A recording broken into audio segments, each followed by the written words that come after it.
അപ്പൊ ഇന്ന് നമുക്കൊരു കട്ലറ്റ് ഉണ്ടാക്കിയാലോ? കട്ലറ്റ് ചിക്കൻ കട്ലറ്റ് ഉണ്ടാക്കാൻ പോകുന്നത് തന്നെ ചിക്കൻ ഷാലോ ഫ്രൈ ചെയ്തെടുത്തിരുന്നു. പെപ്പറും നമ്മുടെ ടർമറിക്ക് കിട്ടി, പിന്നെ സവാള പച്ചവളം എല്ലാം ഒന്ന് ചരിഞ്ഞെടുത്തു, ഇഞ്ചി വെളുത്തുള്ളി കുനുകുന അരിഞ്ഞത്, പിന്നെ പൊട്ടറ്റോ ബോയിൽ ചെയ്തെടുത്ത് ഒരു പാന എടുത്തു, അതിനകത്തേക്ക് എണ്ണ ഒഴിച്ചു, കറിവേപ്പില സവാള അതൊന്ന് വഴറ്റി കൊടുത്തതിന് ശേഷം അതിലേക്ക് ഇഞ്ചി ചെറുതായി എരിഞ്ഞത്, വെളുത്തുള്ളി അതിട്ട് നല്ല രീതിയിലൊന്ന് ഇളക്കി അങ്ങോട്ടും ഇങ്ങോട്ടൊക്കെ ഇളക്കി യോജിപ്പിച്ച് ഇത്രയും കറിവേപ്പില ഉണ്ടെങ്കിലുണ്ട്. പിന്നെ അതിനുശേഷം പൊട്ടറ്റോ ഒക്കെ വൃത്തിയാക്കി എടുത്ത് മല്ലിയില വേണം ഇട്ട് കൊടുക്കുക. ഞാൻ മല്ലിയില പച്ചക്കല്ലാതെയാണ് ചേർക്കുന്നത്.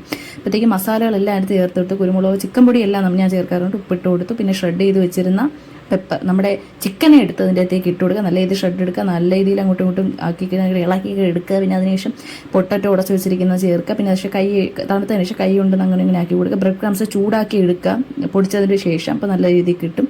ഓരോ ബൗളാക്കി വെച്ചിരിക്കുന്നുണ്ട്. മല്ലിയിലപ്പം ഞാൻ ഇട്ടിട്ടുണ്ട്, അതിൻ്റെ കൂടെ മല്ലിയില ഉണ്ടോ കാണാൻ പറ്റും.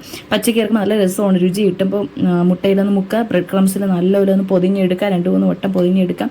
പിന്നെ അതിനെ നേരെ എടുത്ത് നമുക്ക് എന്തെങ്കിലോട്ട് ഇടാം, പാനയിലോട്ട് ഇട്ട് കൊടുക്കാം. നല്ല പൊരിഞ്ഞ് കിട്ടും.